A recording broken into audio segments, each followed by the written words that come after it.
Hello everyone, thank you again so much for coming back and taking a look at these videos.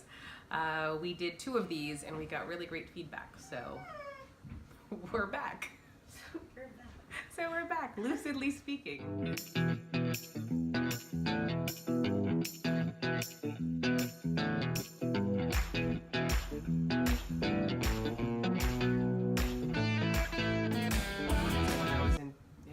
I was in Chile.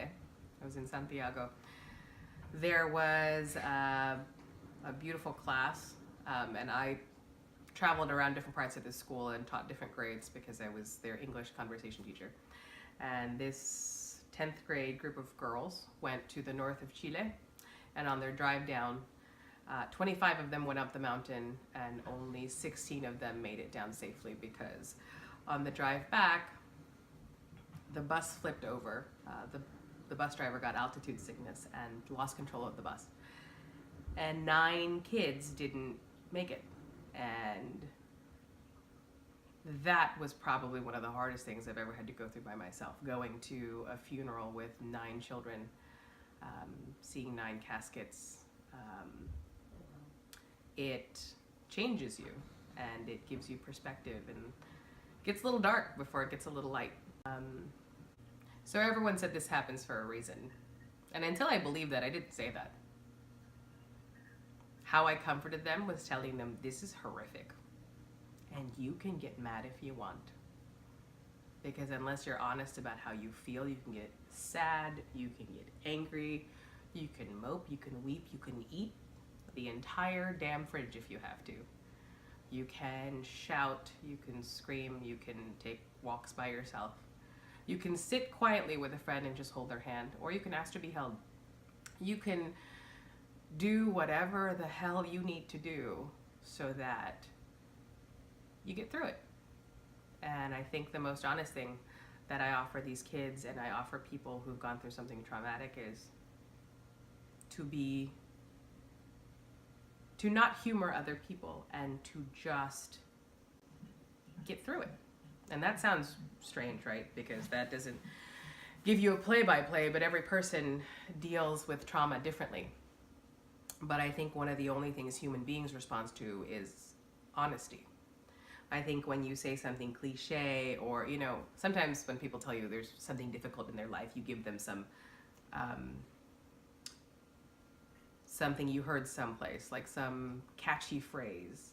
Yeah, and when kids would come up to me and say, they all keep telling me this, I said, well, sometimes God will test you just to see where you can or can't break. Because that's more honest, I think. I don't know what they can and can't bear, but I know they were at the point where they were about to break. And when people are hurting and you're more honest about that than you are about humoring them and patting them on the back, people respond to honesty. You can still feel secondary forms of trauma even if you aren't present. Because you're human, and when you see other humans suffering, it's okay to feel human things like pain or anger or whatever it is.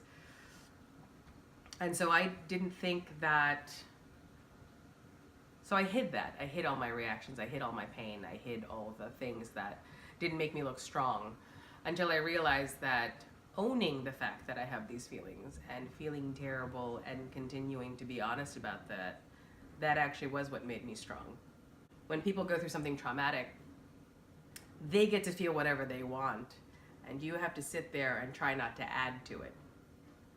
And that means that you don't get to be as hysterical because they have to process something painful. But that doesn't mean you lie about where you are. That doesn't mean I get to pretend I'm okay. That doesn't mean that I'm going to sit here and say, well,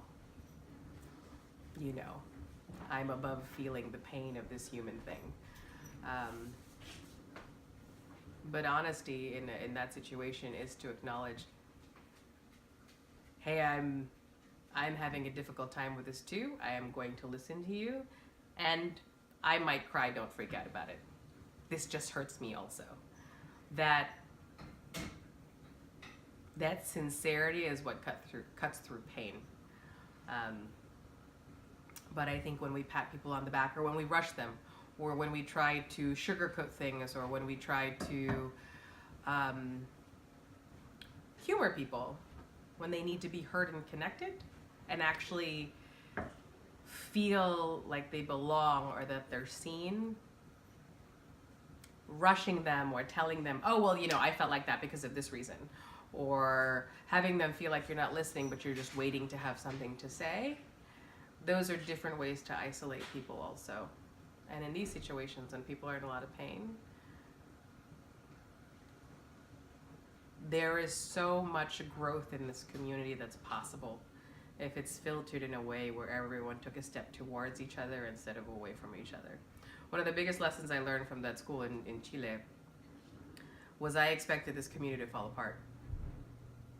I expected them to bury 9 girls and fall apart because I was falling apart. But all they did was lock arms around these caskets. They got on their knees and they believed in something bigger than themselves. And they chose, as soon as after they acknowledged all the pain and all the terrible things that were going on, they chose that situation was going to be a good one. And I think one of the strangest things about equilibrium and just and things moving forward is that if everything was comfortable, everyone was nice, everything was PC, we would stay exactly the same indefinitely. Yeah, there would be no growth. There would be no growth, there would be no change, there would be no interruption. And so sometimes the thing that interrupts has to be ugly and painful and jarring. And those families in Chile, they will never, ever take a night for granted with their kids, even if it wasn't theirs that they lost.